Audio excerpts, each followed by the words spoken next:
बिस्मिल्लाहिर्रहमानिर्रहीम in the name of Allah the most gracious the most merciful. Dear viewers, आज हम अपने lecture number 16D में मौजूद हैं, जो कि इंग्लिश बेसिक ग्रामर का लेक्चर है। आज में हम जो चीज़ें डिस्कस करेंगे उसमें करेक्ट फॉर्म ऑफ वर्ब हो सकती है, स्पेलिंग्स की एक्यूरेसी हो सकती है, सिनोनिम, एंटोनिम्स, इस तरह की जो बेसिक चीज़ें हैं we are going to discuss. Let's see in the sentences. We dashed our bottle so we could use it again. Look at that. We dashed our bottle so we could use it again. Possible options: A. Cleaning, B. Clean, C. Cleaned. हम देख सकते हैं कि sentence के दूसरे हिस्से में could का वर्ड यूज हुआ है, जो कि can की सेकंड फॉर्म है।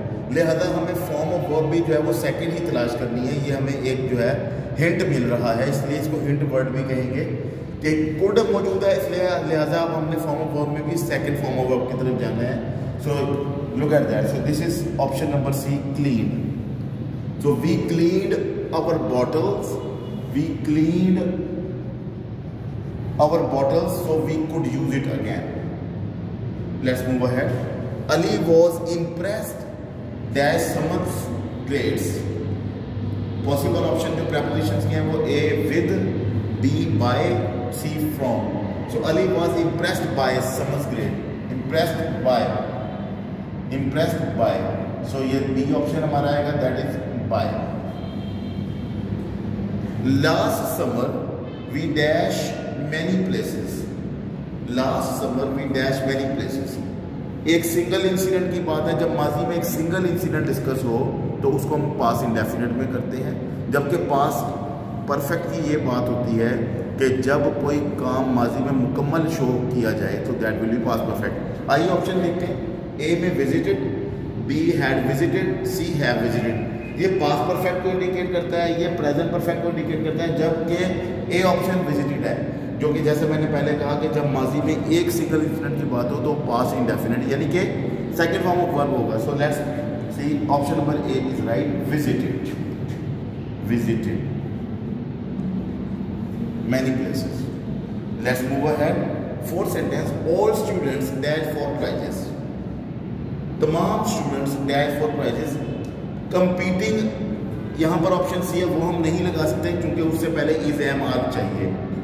Competes नहीं लगा सकते क्योंकि स्टूडेंट्स का वर्ड आया है, प्लूरल आया, लिहाजा हम जो है इसको competes नहीं लगा सकते। अगर सिंगुलर होता तो लगाते। अगर आप ऑप्शन नंबर बी को देखें तो ये वो फर्स्ट फॉर्म ऑफ वर्ब है, यानी कम्पीट्स, यानी कि प्रेजेंट डेफिनेट के रूल के मुताबिक फर्स्ट फॉर्म ऑफ वर्ब लगेगी। So that option number B is correct, that is compete. The word is compete. Let's move ahead. Sentence number 5। Don't you see the sign you dash drive at more than 30 minutes an hour. Option में दिया हुआ है must not, should not और may not.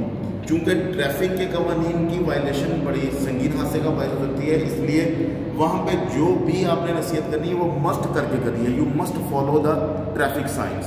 क्यों? अगर उसको नहीं follow करेंगे, शुड में और मस्ट में ये है कि मस्ट में हमें ज़्यादा जो है वो एम्फोसिस करते हैं, ज़्यादा दबाव देते हैं, ज़्यादा जोर देते हैं, तो यहाँ पर आना चाहिए must not. Don't you see the sign you must not. तो ऑप्शन नंबर ए हमारा करेक्ट है, यानी कि must not, must not. Let's move ahead. Sentence number 6। You dash find Lubna in the garden but I doubt it. अब doubt की वजह से इस वर्ड सेकंड हिस्से में डाउट का वर्ड आया है, तो जहां पर डाउट का वर्ड आएगा वहां पर माइट का वर्ड ज्यादा अप्रोप्रिएट है। तो सी ऑप्शन माइट वो ज्यादा बेहतर लग रहा है बनिस्बत बी मस्ट और सी ए कैन के। तो हमें यहाँ पर लेना है C option might, because doubt का वर्ड यहाँ पर मौजूद है। So you might find Lubna in the garden. Sentence number 7। Choose the correct spellings. तो करेक्ट स्पेलिंग्स को हमने देखना है कि इंटरसीड और इंटरसीड तीन वर्ड लिखे हुए हैं, but we have to zoom on the right pronunciation, right spellings. So right spelling हमें इंटरसीड, जो कि टेक्स्ट 10th की टेक्स्ट बुक में पहले ही चैप्टर में यूज हुआ है, इंटरसीड मुदाखलत करना, that is this right word is intercede, INTERCEDE। जबकि दूसरे ऑप्शन जो है वो कुछ और है, वो सही नहीं है। लिहाजा option number B that is the correct spelling. तो ये हमारी एहतियात थी आज, इसमें हमने स्पेलिंग की, कुछ मॉडल वर्ब्स की, फॉर्म ऑफ वर्ब की, टेंसेस की, प्रेपोजिशन वगैरह की मिसलेनियस चीज़ों को डिस्कस किया है। आज हमने अपने लेक्चर नंबर 16D में आज मिसलेनियस जो है वो लेक्चर को किया है। इस तरह हमने ये जो 16A B C D की हमारी 4 सीरीज़ बन गई। इस तरह हमने ये बेसिक ग्रामर में सिनोनिम, एंटोनिम, टेंसेस वगैरह की बात करते हुए आज हमने इस 16D को जो है वो मुकम्मल किया है। इंशाल्लाह अगले लेक्चर में आपसे मुलाकात होगी। Thank you very much. This was Afsar Ahmed on YouTube channel. Please take care of yourself and the people you around. Allah हाफिज़।